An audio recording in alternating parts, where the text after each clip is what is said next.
Hello students, सो जय Hind and welcome back. तो यार आज आपके साथ जो हम डिस्कस करने वाले हैं वो एसएससी सीजीएल, जिसकी आप सब बच्चे बहुत अच्छे से तैयारी कर रहे हैं। अभी काफी बच्चों का एग्जाम हो चुका है और बहुत से बच्चों का एग्जाम अभी आगे वाली डेट्स को है। कुछ एग्जाम्स हमारे पोस्टपोन भी हो गए थे, तो वो भी डेट्स जो हैं वो आ चुकी हैं। लेकिन अब मैं आपसे डिस्कस करूंगी कि आज की जो डेट है दैट इज 17 जुलाई। तो आज की डेट के जो एग्जाम आया था एसएससी सीजीएल ने जो जो क्वेश्चन पेपर सेट किया था, उसमें हम जीएस का पोर्शन डिस्कस करेंगे। सिर्फ जीएस ही क्यों डिस्कस करूंगी? देखो यार, मैथ्स का आप सबको पता है कैसे कैसे क्वेश्चंस पूछे जाते हैं। मैथ्स का पैटर्न कुछ ज्यादा चेंज हुआ नहीं है, ठीक है। इंग्लिश इंग्लिश भी हमें पता है, एक बेसिक पैटर्न जो है वो पूछा जाता है। और इंग्लिश की जो वोकैब और इन सब से जो क्वेश्चंस आ रहे हैं वो आपको रीसेंट जो वोकैब चल रही है उसमें से ही आते हैं, ठीक है। एरर्स के ऊपर क्वेश्चन आते हैं इंग्लिश के, और वही पूछे गए थे। उसके बाद स्पेलिंग के ऊपर क्वेश्चन पूछे गया वो था, ठीक है। फिर मैं बात करूँ तो पैरा कॉम्प्रिहेंशन पे भी क्वेश्चन आए थे, और वो बहुत बेसिक आपको ग्रामर जो है वो पूछी गई थी।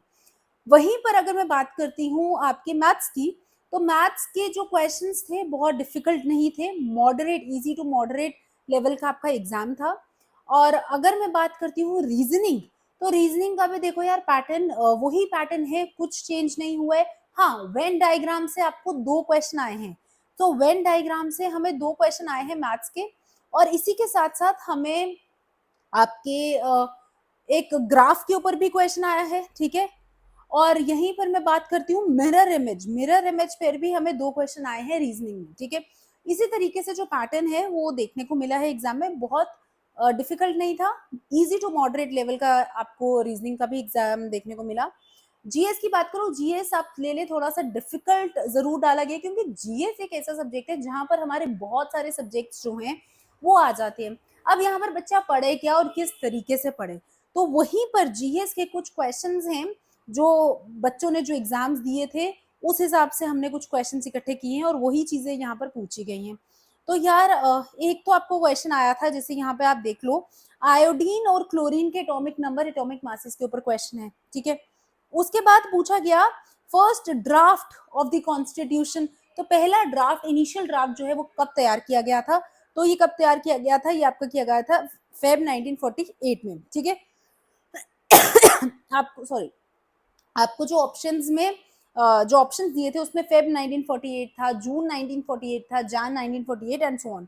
वहीं पर आयोडीन और क्लोरीन के एटॉमिक नंबर की भी जो है क्वेश्चन पूछा गया। एक फ्रेंच ट्रैवलर का नाम पूछा गया था जो इंडिया 8 टाइम्स जिन्होंने विजिट किया है, ठीक है, ऐसा कोई क्वेश्चन है। उसके बाद एक एक सवाल ये भी था ज्योग्राफी से कि कुमायूं हिमालयास की जो रेंज है, या कुमायूं हिमालयास कौन से सतलुज और कौन से रिवर के साथ जो है उसके बीच में लाई करते हैं? तो सतलुज, और इसका आंसर था आपका काली रिवर, ठीक है। सतलुज और काली रिवर के बीच में जो है वो कुमायूं हिमालयास लाई करते हैं। उसके बाद एक बहुत इंटरेस्टिंग सा क्वेश्चन जो है मैंने क्लासेस में भी बार बार रिपीट करवाया, पॉलिटी में 9B पार्ट के बारे में पूछ लिया गया था कि ये किसकी बात करता है। तो ये कोऑपरेटिव सोसाइटीज की बात करता है। यह क्वेश्चन था कि कोऑपरेटिव सोसाइटीज कौन से पार्ट की बात करता है, तो पार्ट 9B। इसके बाद कुछ विटामिन और उनके सोर्स भी पूछे गए थे, जैसे कि एक मैच द फॉलोइंग था और एक साइड पे लिखे थे प्रोटीन, ठीक है। दूसरी साइड पे लिखा था आपका, यहाँ पर कुछ फूड सोर्सेस लिखे गए थे, जैसे व्हीट था, एग वाइट है, ठीक है। इसी के साथ साथ आपका कार्ब्स थे, कार्बोहाइड्रेट्स आपको कौन से फूड से मिलते हैं। तो इस तरीके के मैच द फॉलोइंग पे विटामिन सोर्सेज के ऊपर क्वेश्चन आ गया। अच्छा, एक क्वेश्चन आपसे पूछा गया था कि सुप्रीम कोर्ट के जो जज हैं उनको हम पेंशन और सैलरीज जो हैं वो कहाँ से प्रोवाइड करवाते हैं? तो आपके ऑप्शन है consolidated fund of India, public accounts funds and so on, ठीक है। तो ये भी एक क्वेश्चन आपसे पूछ लिया गया है। कैग, ठीक है, कैग का डायरेक्ट आर्टिकल पूछ लिया गया था 148। एक एक क्वेश्चन पूछा गया है पैरा ओलंपिक जो है इनमें से कौन सी कंट्रीज में नहीं हुआ है। तो कुछ कंट्रीज के नाम दिए हुए थे और हमने बताना था कौन सी कंट्री में पैरा ओलंपिक अभी तक नहीं हुआ है, ठीक है। उसके बाद एक क्वेश्चन ये भी आया था कि नेशनल गेम्स कौन सी स्टेट में हेल्ड करवाई गई। तो ये आपका आंसर था गुजरात, ठीक है। फिर cooperative societies as I said, उसके ऊपर भी एक क्वेश्चन बन चुका था। तो इस तरीके से कुछ ऐसे क्वेश्चंस थे जीएस में जो बहुत मॉडरेट एंड इजी लेवल के थे, लेकिन कुछ ऐसे क्वेश्चंस भी थे जो डिफिकल्ट लेवल के थे, ठीक है।